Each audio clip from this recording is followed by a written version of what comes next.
Wow, what a great start. Before we continue with the talent which students are so excited to present, we would like to provide a brief insight on the background and foundation of Mirath in mind. So, Lucille, if you don't mind, of course, I would like to ask a few questions that I'm sure everyone is wondering. What is Mirath and who are we? Great question, Arden. The Mirath in Mind project is a spectacular platform which allows Australian Arabic-speaking students from schools across the country to express their culture and identity through outstanding performances which will be displayed today. Isn't that just incredible? So then tell us, Lucille, what are we expecting this year? Anything major? Oh yeah, that reminds me. What about the Lucky Door prizes? Good point. There are many Lucky Door prizes up for grabs, provided by the Parent and Volunteer Committee of Mirath in Mind. Since 2011, the Mirath in Mind project has been growing and growing every year. This year, Mirath's journey took us to explore the various festivals in which we celebrate in the Lebanese culture. Today, students will acknowledge and cherish their Lebanese heritage through many types of categories. This includes the public speaking competition, competitive theatrical performances, visual art presentations, and multimedia presentations. Let's not forget about our extraordinary crowd in the theatre present with us. We have been told to constantly quiet down the audience throughout today's event. But first, let's make some noise. Arden and I would like to know which school is the most enthusiastic. When your school is called, please respond with a loud applause. Carlton Public School. St. John the Beloved, Mount Druitt. Holy Saviour School, Greenacre. St. Charbel's College. Charbel College, Greenacre. St. Mary's College, Dulwich Hill. And together, as an audience, we would like to show appreciation with a round of applause to the Antonine sisters who are all the way from Melbourne.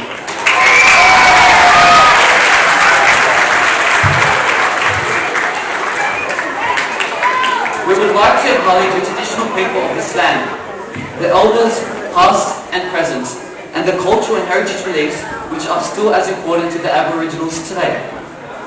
We respect the spiritual connection with their country. Arden, let's not forget the incredible guests who have contributed their time to make this event possible today. We would like to give a huge thank you to Member of the Parliament for Lakemba, Mr. Jihad Dib, representatives from the Arab and Australia, Vivian Malkoun, Raghida Yunus and Rita Nijane. We would also like to thank sponsors and supporters from the Bankstown Canterbury Cities Council, Bankstown Sports Club, Arab Bank Australia, SBS Radio, Radio 2000 FM, Al-Hodba Radio and TV, iShare Media, Al-Sawaki TV Group, Voice of Charity Mount Druitt, R.M. Gregory Princess Mr. Hassan Musa, Tele Lemieux, long-term friends and supporters of Dr. Nishmi Khalid Habib from Sydney University, and Joseph and Sonia Basil. There are various priests here with us today from the Maronite Diocese. Father Maroon Musa from St. John the Beloved, Father Lebnan Tarabay from St. Joseph Croydon, Father Bernard Arsi from Our Lady of Lebanon Church, and Father Maroon Yusuf from St. Charbel's College, Punchbowl. We would like to give a special thank you to the Mayor of Bankstown and Canterbury Council for His Excellency, Mr. Khal Asfour. We would like to thank him for his continuous support and encouragement for the Arabic community. Please put your hands together as he gives a warm welcome and addresses the Mirath in Mind community.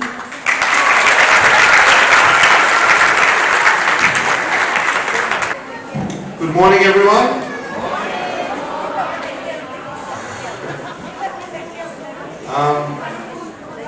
I begin by acknowledging the traditional owners of the land that we meet upon and pay my respects to elders past and present.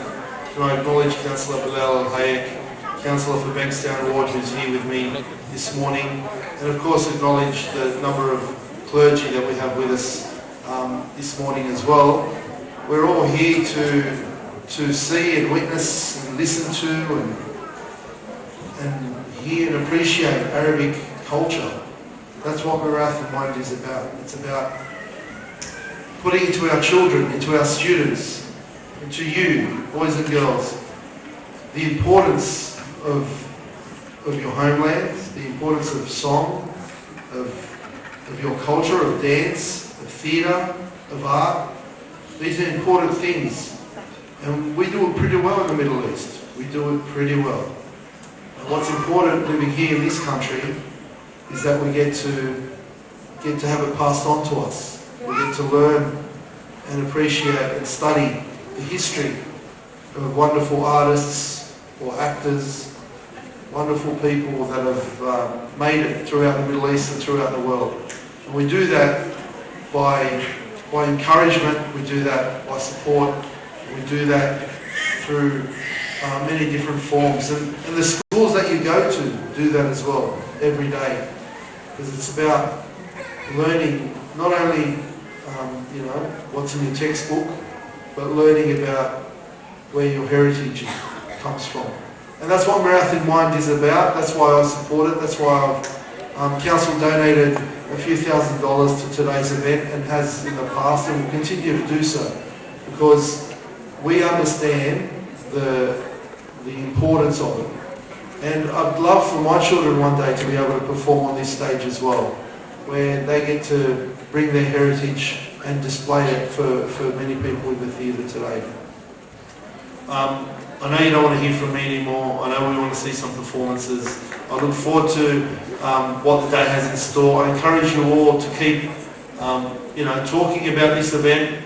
Can I congratulate Shadia Al-Hajj and her team for the hard work? Can I congratulate the judges for giving up their time and coming in today to witness the talent of our student body here in the local area.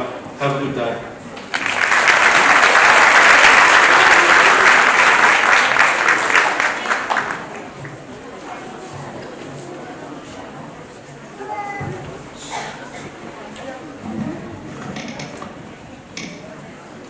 Thank you for your kind words, Mr. Khal Askur. As you all know, there is a competitive side of today's event. Helping us decide today's winners, we would now like to acknowledge the judging panel of 2018. Laura Hatim, Head of the judges judging the singing and theatrical performances. Fadi Al-Hajj, Judges coordinator and assessing the media. Michelle Thabit, Media, filming and theatrical performances. Nizar Dardar, Media, filming and theatrical performances. Dr. Rosemary Suleiman, Public speaking, multimedia and theatrical performances. Dr. Ala Al-Awradi, Multimedia and filming. Tamar Jackie Boyoshian, Dancing and theatrical performances.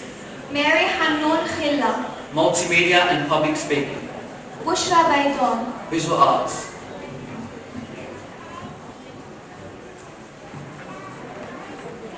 Last but not least, we would now like to thank the band on stage, Ibrahim Sarafin, Ahmad Hussain and Michelle Aram. We would also like to extend our appreciation to volunteers, cast members, prep team, control room, teachers, parents, and especially college principals who have proudly brought along the schools to present with us today. Mr. Peter Hugh, Assistant Principal of Holy Spirit College, Lakemba. Jeffrey Faris, Principal of El Sadiq College, Greenacre. Chairman for El Sadiq College, Greenacre, Dr. Muhammad Aswad. Sister Marlene Shadid, Assistant Principal of St. Maroon's College. And again, Father Maroon Youssef, Principal of St. Shaba's College, Punchbowl. So please, before we get this show started, I would like to remind the audience to keep the hall clean and tidy at all times, ensuring all rubbish is thrown in the bins provided. The bathrooms are allocated on the left and the backhand side, and exits are displayed at the front and back of the theatre in case of an emergency. Ensure that your phones are switched off during performances, and recording or taking photos is prohibited. Please save yourself the embarrassment, as you will be caught by one of the staff members. Teachers, if you can kindly remind students to remain seated at all times to prevent disturbances during the performances. If you need to attend the bathroom, please wait until the performance is over. Please be advised that as audience members, performers are respectfully expecting your full attention. So please, minimize all chatter during the performances. Please be aware that all award presentations will be announced towards the end of the event. So please, sit back, relax and enjoy the show by providing your full attention to the performance. At last, we are ready to begin. Are you ready? The first category of the show is the public speaking competition. Please be advised that all competitors are both Australian-born and students who have come to settle in Australia, which emphasises on the level of talent which these students are about to express. Please welcome to the stage our first contestant from Holy Saviour Primary School, Greenacre, Lynn Boulos, from Year 5.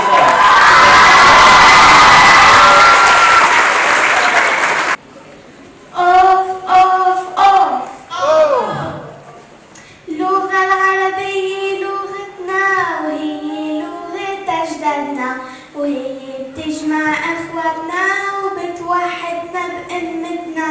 هي بتجمع أخواتنا وبتوحدنا بلمتنا. اللغة الأم هي لغة أهالينا وأجدادنا. هي لغة بلادنا اللي بنحكي فيها مع أهلنا ورفقاتنا. ولما بنحكي فيها بتجمعنا مثل الأم اللي بتجمع أولادها مع بعض. وبتخلينا نحب بلادنا مثل ما بنحب أمهاتنا. ومشان هيك سميناها اللغة الأم لأنه الولد بيحفظ اللغة اللي أمه بتحكيها بالبيت. ونحن اللي بنحكي اللغة العربية بنحس أنه نحن مو مختلفين عن بعض ومجتمعين وين ما كنا بالعالم وكأنه ببيوتنا. مو ضروري تكون خلقان ببلدك حتى تحكي لغته، فيها تكون لغته اللغة الخلفية تبعها. وهذا دور الميراث المايند اللي بخلينا نجتمع مع بعض ونغني ونرقص ونتعلم عن حضارة بلادنا. وهيك بالنهاية لكل شعب لغة أم خاصة فيه وبتجمعه، ونحن اللغة العربية بتجمع مش بس شعب بلد واحد بل بتجمع أمة بكاملها وهي الأم العربية. أوف أوف أوف أوف بميراث تجمعنا وبالفنون احتفلنا وبالعربية غنينا وإن شاء الله اللجنة تربحنا. بالعربية غنينا وإن شاء الله اللجنة تربحنا. بالعربية غنينا وإن شاء الله اللجنة تربحنا.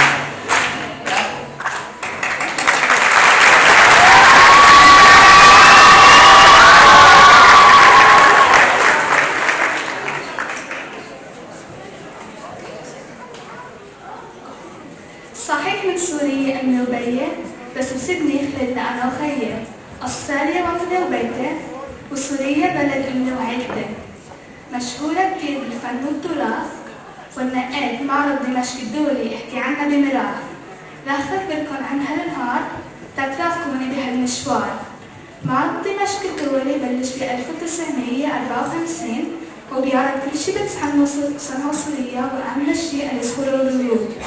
المعرض بدأ شهر كل سنة، والمعرض بيجي عليه العالم من كل البلاد، وهالسنة إجا أكثر من 1,000,000 شخص. بيعملوا المعرض بحديقة تشنين هي أكثر من 1,000,000 متر مربع. أنا بنفسي رحت على المعرض وانبسطت كتير مع عائلتي. في كتير أنواع ياسمين بسوريا وبيعرضوا الياسمين كتير بالمعرض ليشوفوا العالم التخصص تبعهم. فيكن تشموا الياسمين مو بس بالمعرض بس كل دمشق. في كتير شغلات حلوة بالمعرض مثل الإكسسوارات والموزاييك يعملوها بالإيد. أنا تفرجت واشتريت كتير من السوق وفي كتير إكسسوارات بيخصوا عالم الصورة. في غنى ورقص كتير بالمعرض، ومرة إجت فيروز تغني هونيك. في كل يوم بآخر النهار في مسرحية مع غنى ورقص. أنا وعيلتي صدمنا بشفنا طقم كيابيات كامل موزاييك عاملينه بالإيد. للعالم بيحبوا الأكل، ومين فيما بيحب الأكل؟ في كتير أكلات هناك بالمعرض وبخصوصي حلويات السورية. في مشاوي وغدا سورية هناك كمان للعالم اللي بنقضوا النهار. في مسابقات كتير بالمعرض وكل يوم بآخر النهار بيربحوا الأعلى، وشي بيضحك إذا ربحوا أو ما ربحوا بياخدوا هدية. المعرض فرصة كبيرة للتصوير، وهالصور بيضلوا ذكرى. في كتير بسوريا ورود وإلى ريحة ولون غير شكل. شكرا لأن سمعتوني اليوم، وهلا بدي أعطيكم بوك مارك لأنه فيكم تتذكروا المعرض.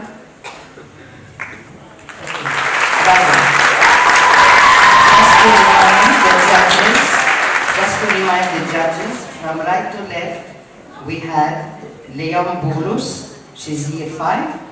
She spoke about the Lugha al-Arabiyya.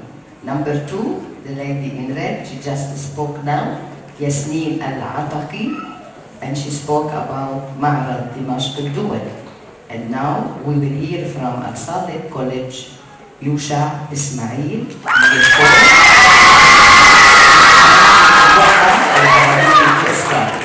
So سمعنا from the Holy Savior Primary School, Leon Boulos. Number 2, Holy Savior Primary School, Yasmin Al-Ataqi. And now Al-Sadiq College, Green Acre, Yusha Ismail.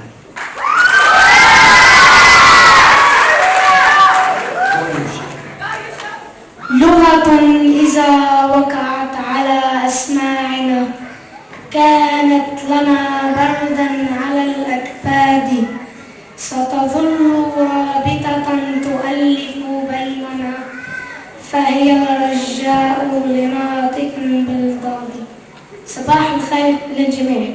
أحب أقدمكم نفسي. اسمي يوشع إسماعيل، في صف الرابع من مدرسة الصادق.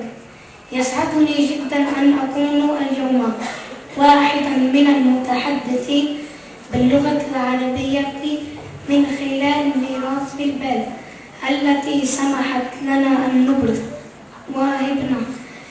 في المقدمة أنا فخور جدا بأنني أتحدث اللغة التي تحدث بها آباؤنا وأجدادنا، ومن هنا سأتحدث إليكم عن أهمية تعلم اللغة العربية في أستراليا. من الطبيعي جدا عندما نتحدث عن عائلة نقصد العائلة الصغيرة والكبيرة في آن معا. كيف لنا نحن الجيل الجديد أن نحافظ على علاقة متينة وقوية؟ فنحن كعرب المنشأ وإسرائيليين النشأة من الصعب جدا علينا أن نجد التواصل ما بين أفراد العائلة في الوطن الأم والعائلة هنا من غير وجود اللغة التي تسمح لنا بهذا التواصل. أسماؤنا وعاداتنا وطبيعة أكلنا وملبسنا ما زال ينتمي إلى هذه الحضارات، وما تحمله من معاني من أدبا وشعرا وعلوما وطبا واكتشافات. فنحن من وضعنا الصفر في عالم الرياضيات، ونحن من كتبنا الشعر. أتنفس رائحة الجبل عندما أسمع صوت وديع الصافي وصباح. كم هو جميل أن نستقبل يوما جديدا على صوت فيروز. كم هو هام أن ننقل هذا الفن الرائع إلى جميع بقاع الأرض. سيداتي وسادتي، حضور الكريم، باسمي وباسم مدرسة الصادق كوليدج أشكر ميراث في البال التي سمحت لنا أن نبرز مواهبنا للحافظ على هذا الإرث العظيم. مع ميراث صرت بحب اللغة العربية أكثر.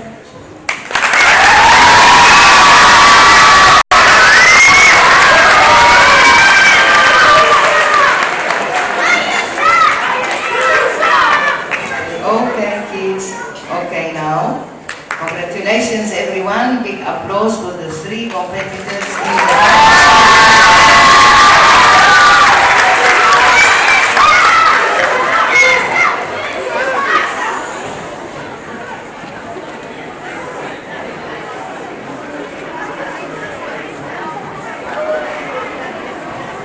That was sensational.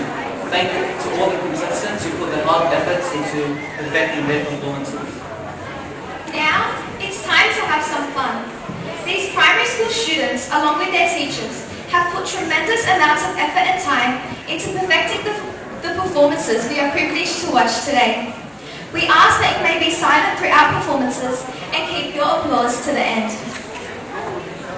We call Carlton Public School, Holy Saviour Primary School, St. Mary's Darwich Hill and St. Shelter's Primary School to be ready. Our first performance today is Mihrajan al-Watan, Bi'ikfe Ennak Lebnene, from Carlton Public School.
watching the wedding festival by Holy Saviour Primary School.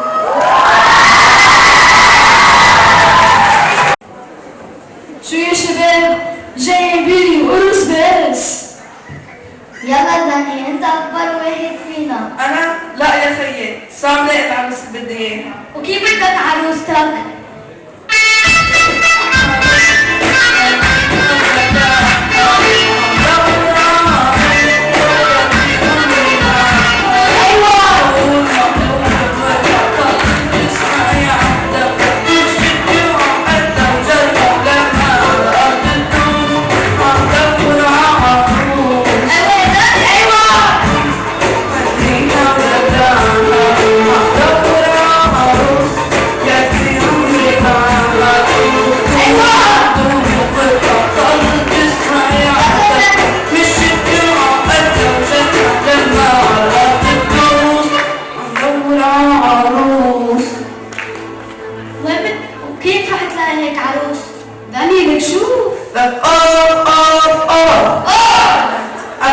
صباح الخير صبحكن عبكرة ويسعد صباح الحلوين عبكرة. بدك ميال اللي بيصبح الحلوين عبكرة بشيل عنهم هم والتعب.